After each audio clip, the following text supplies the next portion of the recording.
Alors, est-ce que vous avez des questions? Qui a des questions? Nelly, Manu, Ayman. Alors, Nelly. Moi, je voulais revenir sur le principe du pollueur-payeur. En fait, effectivement, maintenant, on dit les riches, ils ont le droit de polluer, et finalement, les pauvres, ils n'ont plus le droit.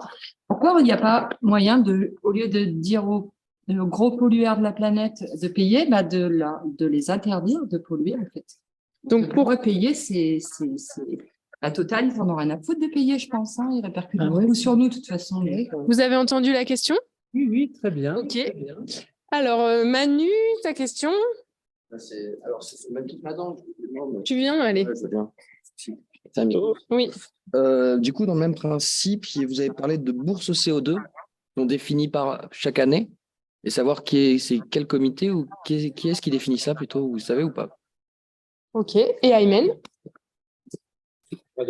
Bonjour, j'avais une question sur le thème du droit de précaution et prévention.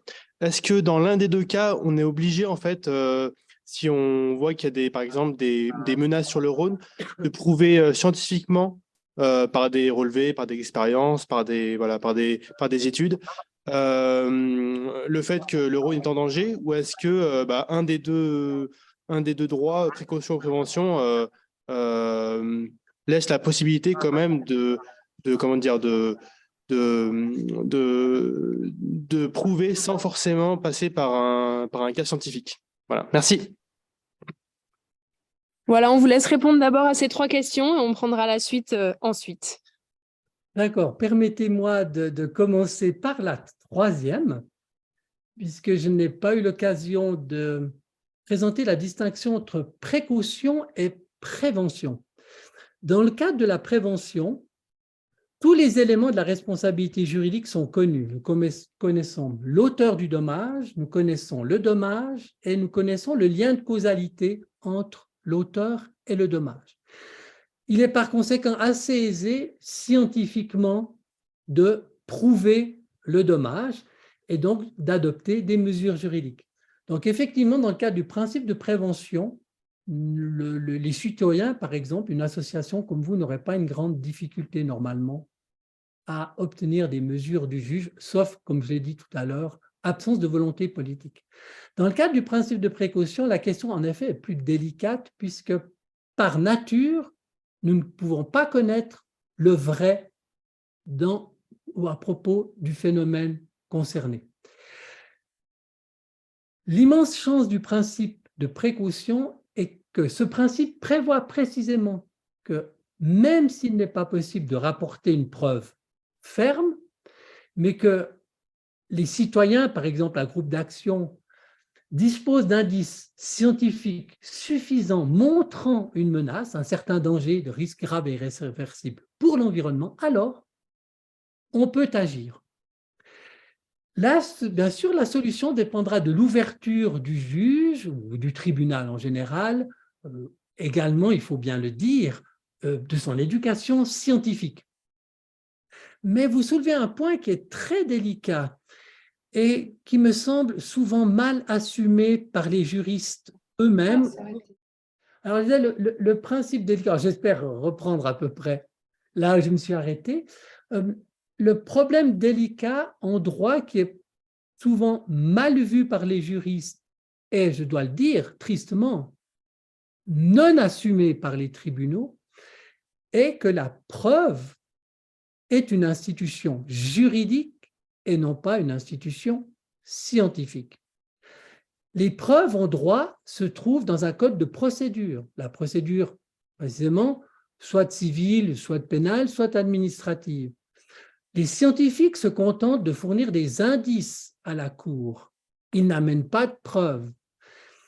Et donc, le passage de l'indice à la preuve est un geste juridique, pour être plus exact, judiciaire. Donc, plus les juges sont enclins à protéger l'environnement, plus ils peuvent rendre aisé le passage entre l'indice fourni par le scientifique et la preuve dite, considérée comme rapportée en droit.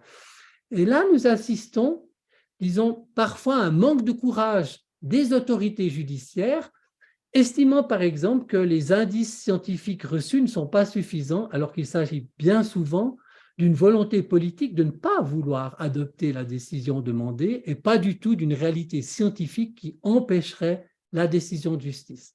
Là, le principe de précaution se contente, entre guillemets, d'indices évidemment convergents, mais d'une conviction du juge et non pas d'une preuve absolue qui d'ailleurs n'a pas de sens du point de vue scientifique.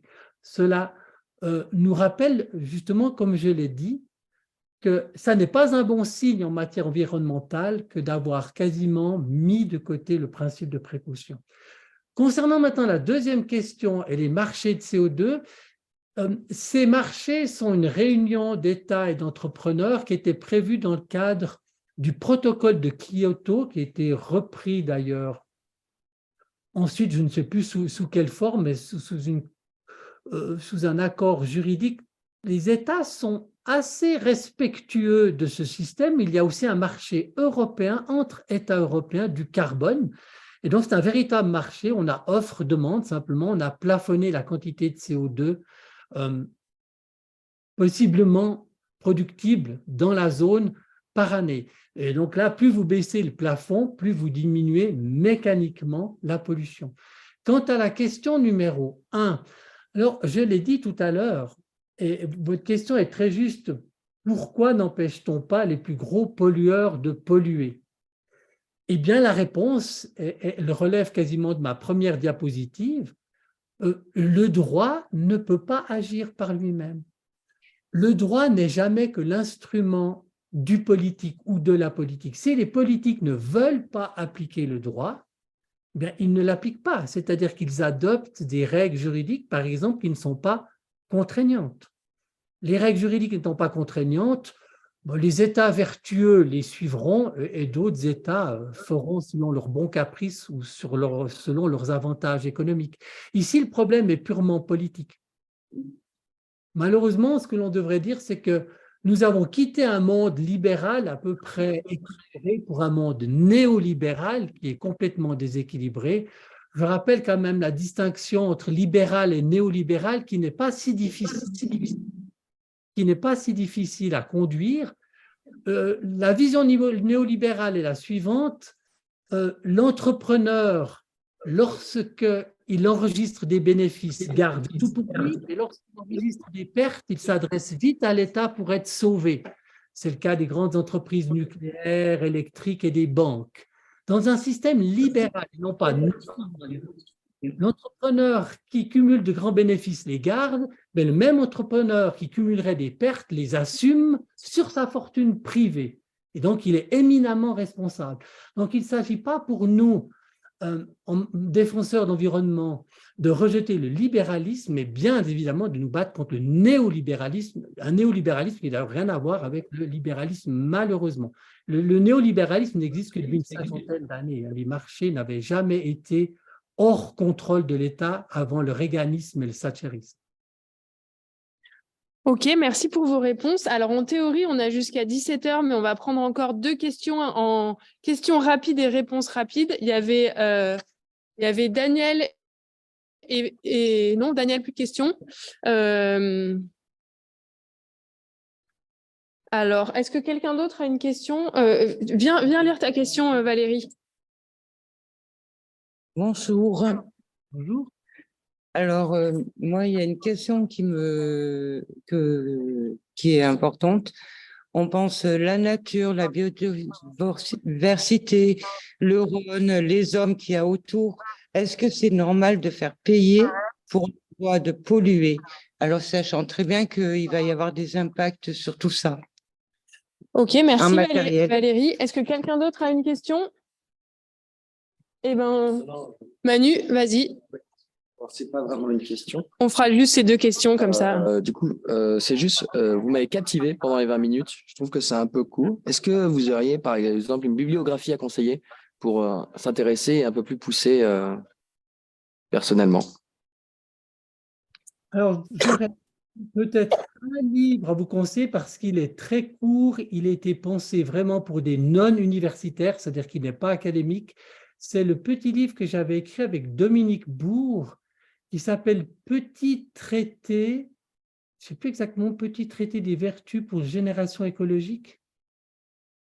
Enfin, si vous tapez A, Papo et D, Bourg, vous devriez trouver avec vertu. C'est un petit livre d'une 60aine de pages qui met un peu en exergue ces grandes distinctions très pédagogiques qui sont un peu exagérées, mais qui permettent, disons, de mettre un peu d'ordre déjà dans la pensée. Mais je fournirai volontiers, si vous voulez, 2-3 titres après à l'Assemblée, très volontiers. Pour la question de la dame qui vous précédait, je crois qu'elle pose la question la plus essentielle. On ne devrait jamais se poser la question de polluer, mais la question de ne pas polluer.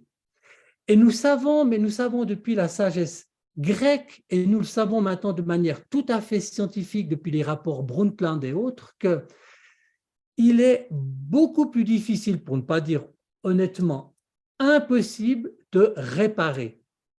Et c'est évident lorsque le dommage est irréversible. Alors qu'il suffirait très souvent de ne pas polluer. Et vraiment, le principe mieux vaut prévenir que guérir, ce principe, la sagesse des nations, devrait être remis au goût du jour et devrait même être finalement au fronton de nos constitutions démocratiques, puisque la prudence, la sobriété dans le comportement, dans la consommation, sont les meilleurs atouts pour préserver une vie humaine digne sur la planète. Eh ben, je propose qu'on s'arrête sur ces paroles.